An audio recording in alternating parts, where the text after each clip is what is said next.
So this video is done for teachers who want to pass a health education exam, and we were on the Florida Department of Education website looking at the number of people who passed the exam the first time. And most people, most of the scores, people pass at 83, 63%, 80%, 5%, 50%, but health education was kind of lower. And I'm going to go to the next slide and explain why. Okay, so this is just a picture here of like all the concepts. You're dealing with mental health, you have to deal with child development, and I'll get into that. Okay, so here are some of the topics. You have different perspectives on health, like on which health educator thought of things, like you have Lister, how they started things. You have the anatomy, which includes bone structure and injuries, what kind of injuries they would be. You have stress and factors, mood disorders, psychological problems, how they're labeled. This isn't the majority, though, of things that you'll be dealing with. Like a lot of things here have to deal with, and put a plus sign here, child development. Mental health, the effect of divorce on minors, and what would make minors commit suicide. Unfortunately, we talk about it. The nervous system isn't a lot. You do have to need to know your vitamins, like difference between A, B, D, K. So these are some of the things. And then again, I'm going to put this here too. You have to deal with believe it or not, part of your health is knowing weather systems.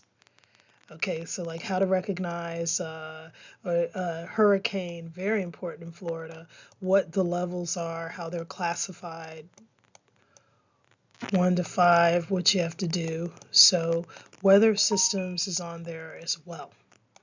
So after I finish writing that, we're going to get into this. Let's look at, I just gave some examples here. You have Kohlberg. This is Roman numeral 12. You have Kohlberg, Bloom,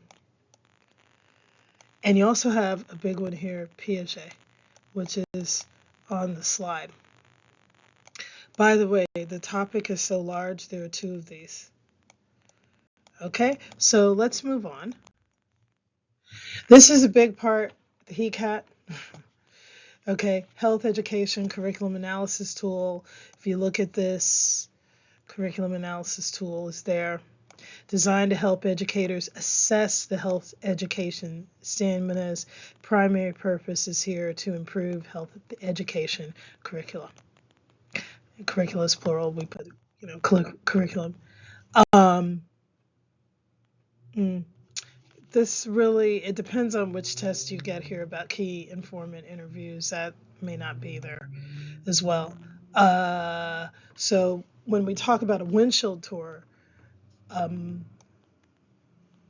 they're going to ask you something like, what's the best way to learn what the health situation is in an environment? And they may say a windshield tour. And as easy as this sounds, a lot of people have never heard of it, but it's just what it is. You're just doing a simple drive through the community to see if this really works. Um, SHAPE, Society of Health and Education Physical Educators.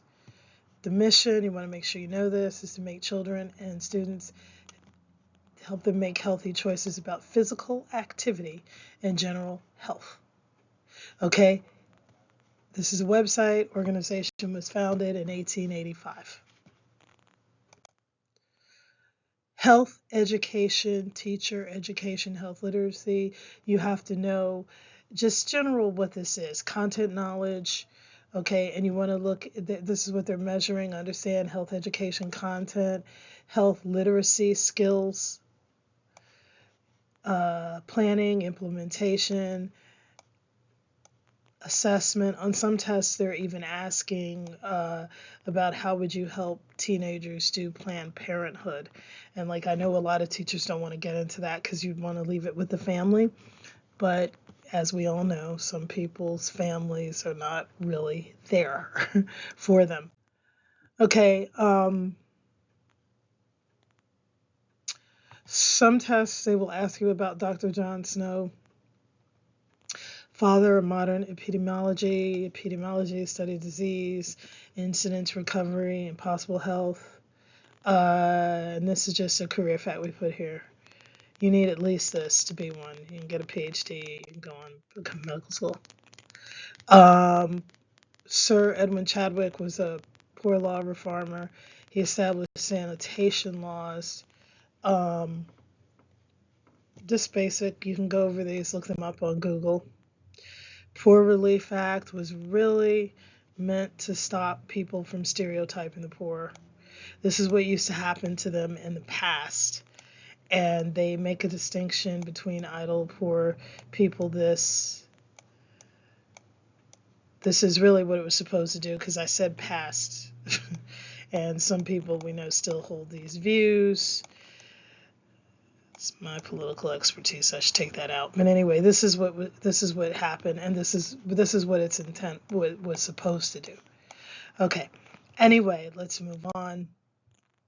Okay, this is the person I mentioned before, Dr. Joseph Lister, father of sterile surgery and aseptic surgery. You had to dip your tools in. You can Google him and know. What they do is they ask you which one of these would be known for helping sanitation laws. So it wouldn't be Dr. Lister. You would go back and it would be someone else. Okay, Dr. William Farr was the father of medical statistics. He allowed epidemiologists to collect data. Okay, and they may ask you questions about the three fathers of microbiology. And believe it or not, Dr. Louis, or they say Louis Pasteur, Dr. Louis Pasteur is one, Dr. Robert Koch, and Dr. Ferdinand Kahn. Okay.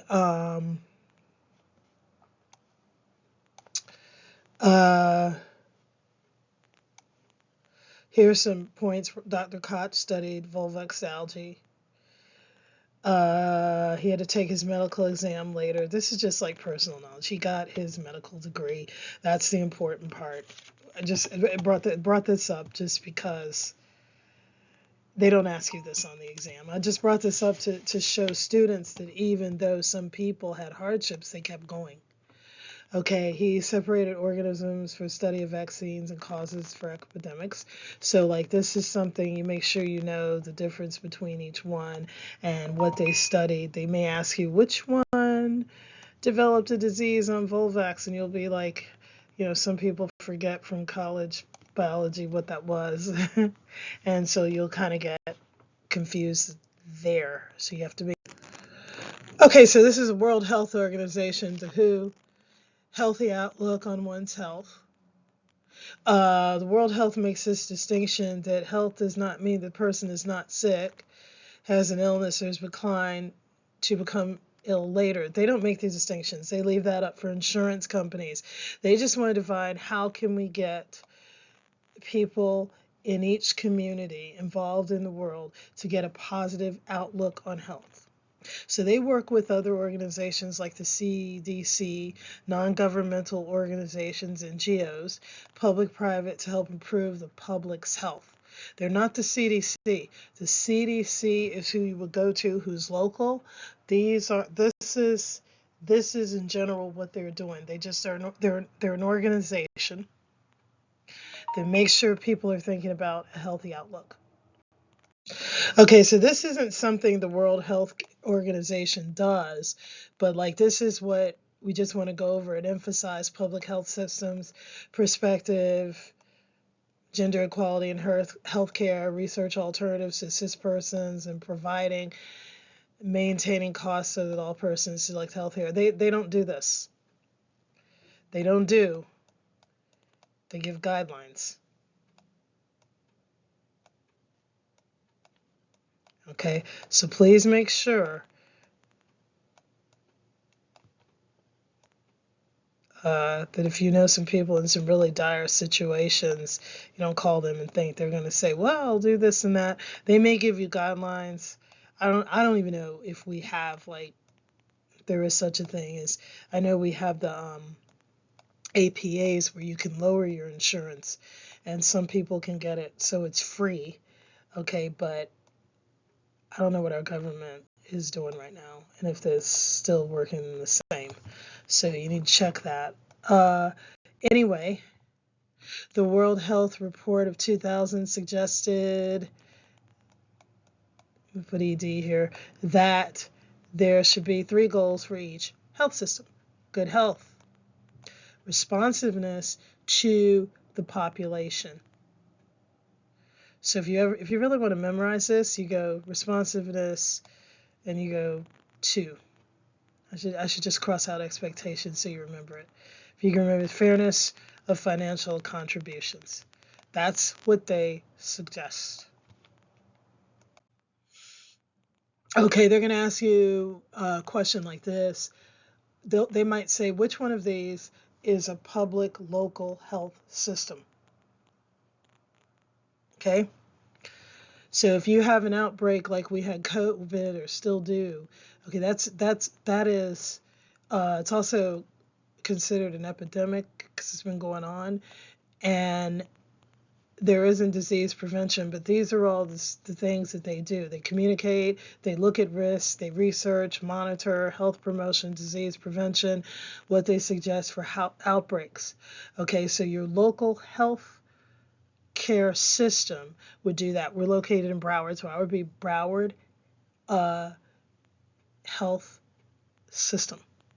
Okay, that's what you want to get to: your local, your counties, and then your districts, and then your states.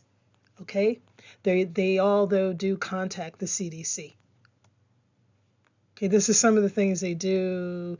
A health system in general, if you know this, provides health services, raises money, it can be generated and spent on health services, pays for health services.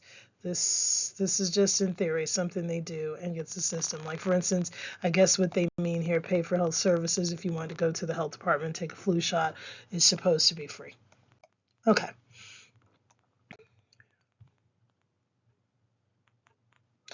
Millennial Development Goals, that's for the environmental health. They might have one question on here, one or two. And you just go over all this. Get rid of poverty, hunger, primary care. It's kind of general what they're trying to do now, which we read in the news all the time. Okay, okay, this is important. Nuremberg Code of voluntary consent. If you ever heard of the Tuskegee experiment, the prison guards, human subjects have the right to withdraw themselves. This is what it's about. Research facilities must ensure participants are free from harm. The research must be beneficial to the society, and the research must have to do this. This all came from some of the things that have been done in the past where human subjects were exploited. Dr. Seale's view of life skills, events, life stressors, and relating events related to the environment, not the way people relate to stress. We're going to go into this.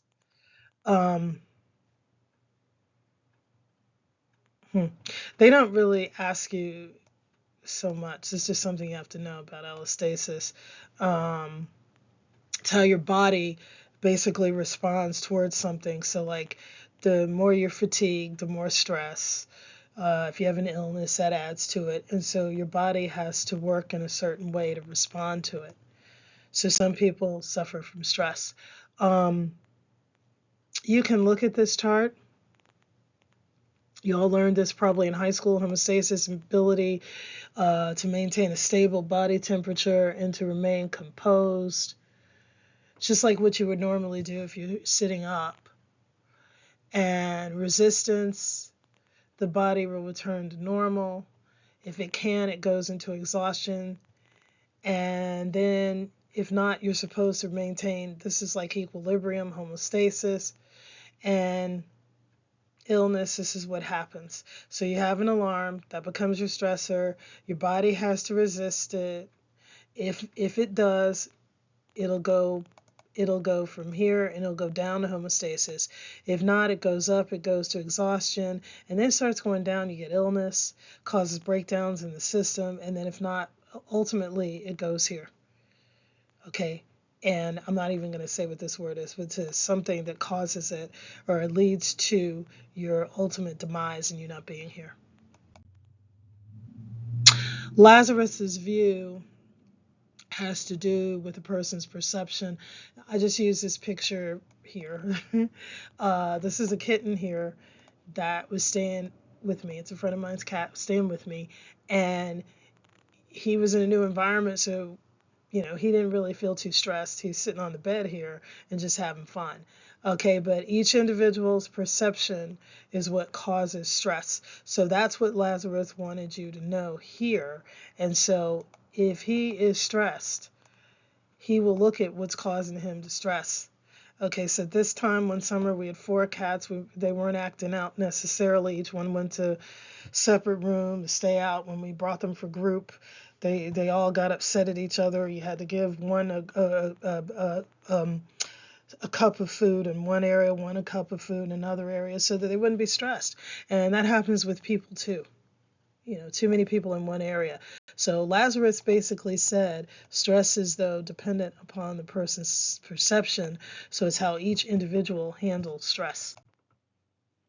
Okay, so Folkman and Lazarus got together the importance of psychological stress between the person and the environment. Okay, so there was a stress scale. So if you were 7 out of 10, you were stressed. If you were 1 to 6, you weren't stressed. Okay, so 1 equaled no stress, and put not stressed.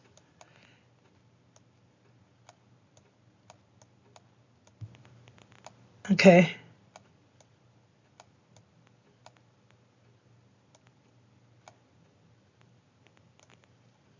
So somehow it's 1 to 10. They won't ask you all this. They won't get this intense. But it's like, okay, it got into compound stress, like he was already stressed.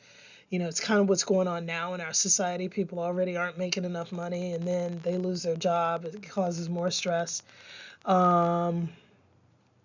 This is a word, secondary stressor. Moving out of her parents' house. They get into that, but not too much time. If she already had one stressor here, where she needed more time to study, and now she's got to take her time, move out of her parents' house, that's a secondary stressor. So you may see Privia over here going into shutdown mode. Okay. Dependence, independence, interdependence. These are just 3 concepts you need to know. They're not ironclad.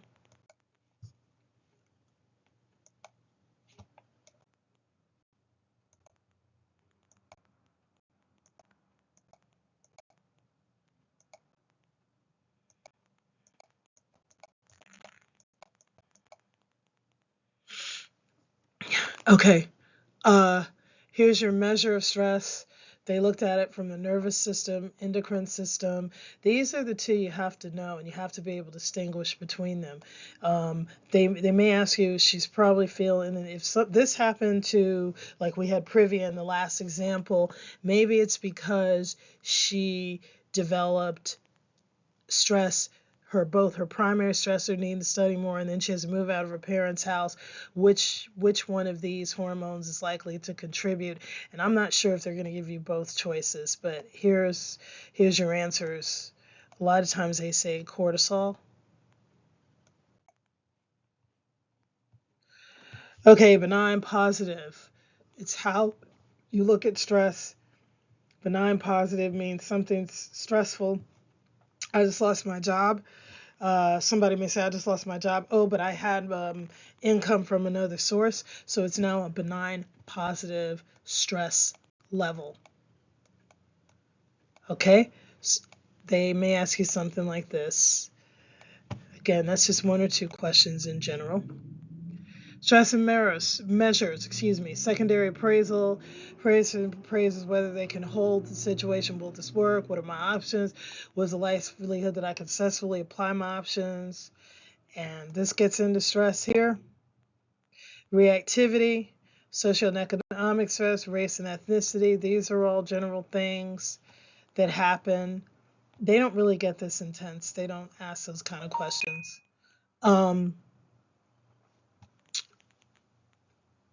Dr. Henry Beecher was an anesthesiologist, but he studied stress. And one of the things he noticed here, soldiers removed from the battlefront were removed from the area of further injury, and their perception of pain was lessened. Despite serious battle injuries, many soldiers did not complain of pain. So you have situal influences. They were already used to pain from the war. So if they went and broke their ankle, it wasn't such a big deal because of what they already saw. So this is one of the things that Dr. Beecher's study proved. We already went over this. Reappraisal. People need coping strategies.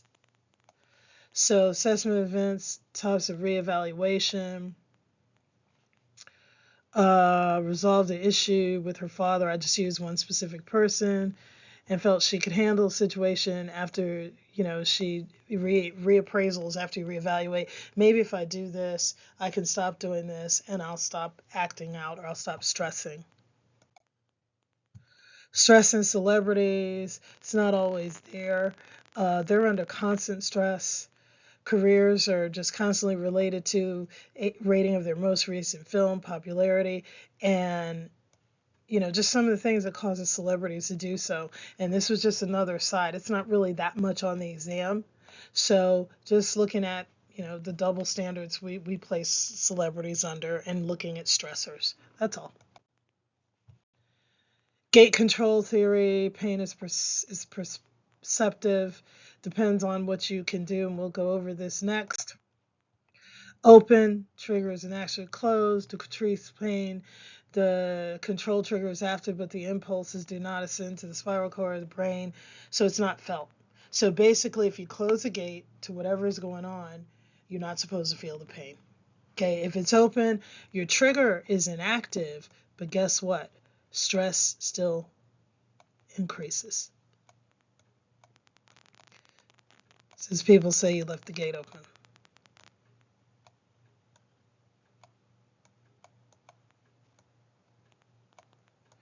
Okay, so just it's complicated the way the language is, but this, that, and other, when you get on the test, there are going to be 4 choices, and 2 of them just aren't going to make sense, and you make a process of elimination for the next one.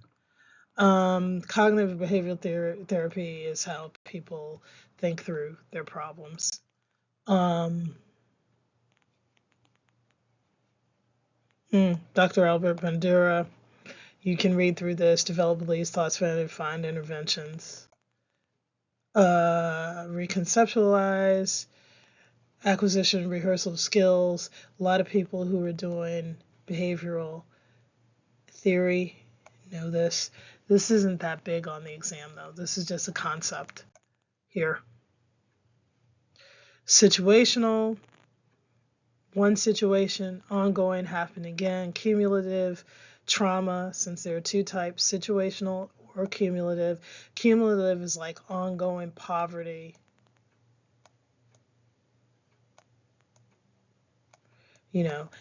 Continued poverty happens to some people. I read an article about some children who lived in an area of New York where they had more than 2 friends who were murdered. Okay, so that would be like continued stress, okay, over something. And cumulative over it causes it to be higher in most cases. Okay, so this is some of the questions they'd ask you. They ask you like, what's the most common type of depression? Okay, not what is the most extreme.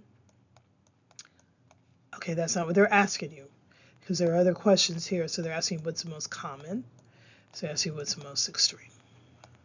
Oh boy. So put not most extreme, but the most common.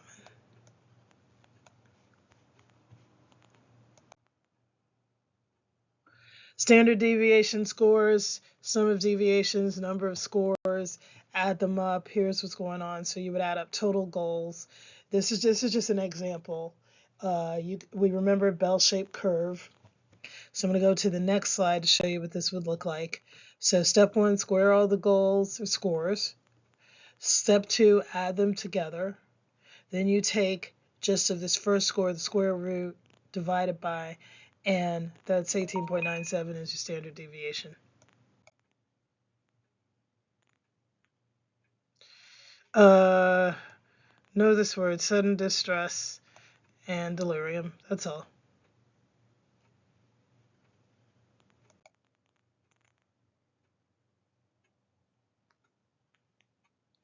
I'm reading this here, delirium prevention.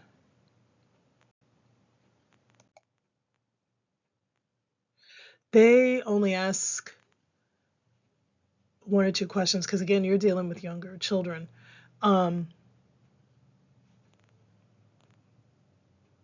So that's not really on there. Agnosia. Recognized faces may result from a stressful situation. Aphasia, loss of speech. This may be on there because a lot of times that happens when a child's under severe stress. They may lose the ability to read or write. Maybe no one developed them, and it could develop. Okay, dyslexia. This #1 percentage of disorders affects 10%, 15 people, and we know this. Like sometimes a person will see, like if they're in kindergarten or first grade and they write for bed, instead they'll write like Deb,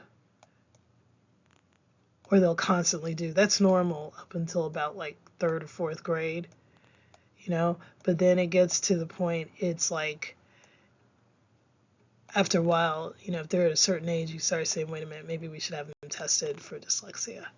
Okay, so they're supposed to know different. Yeah. Let's just go over a couple questions. And this says, which of the following is a strand of the health K through 12 next generation standards?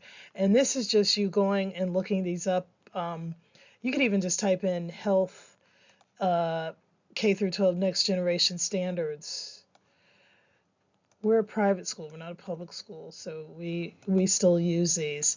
So anyway, I'm sorry about that. You look these up, and anyway, it says, which of the following is a strand?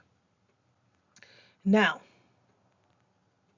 this looks like all of them should be in there because we want to prevent, but a strand lists things, and I'm going to show you on the next slide the difference. Okay, it's a concept. All of these are substrands. And that's what's really tricky, because you would think because of health literacy that like prevention would be one of our things. Like we're trying to prevent suicide, homicide, drug abuse. We're trying to make them do good decision making, but those are substrands. Okay, so the HECAT, which we went over, okay, is so this is your answer. I'm sorry, it's highlighted. Okay, now the HECAT was designed to do which of the following: plan health education in high schools. It is not just limited to high schools. Okay, and they throw you off this way. Evaluate the effectiveness of health education teachers. Are we looking at health education teachers? No. It's designed to help improve the curricula. So when you're on the test, which is probably what happens to a lot of people, please make sure you can get distinct design and what this situation is. I took this test and passed it. It's not the easiest one to take. Okay, because of these little intricate things and the way that they're worded. Okay, so this substandard, make sure you understand this, look this over, and again, you can download this. And if you have any questions, we're at jacobidslearning.com. Thank you. Have a good afternoon.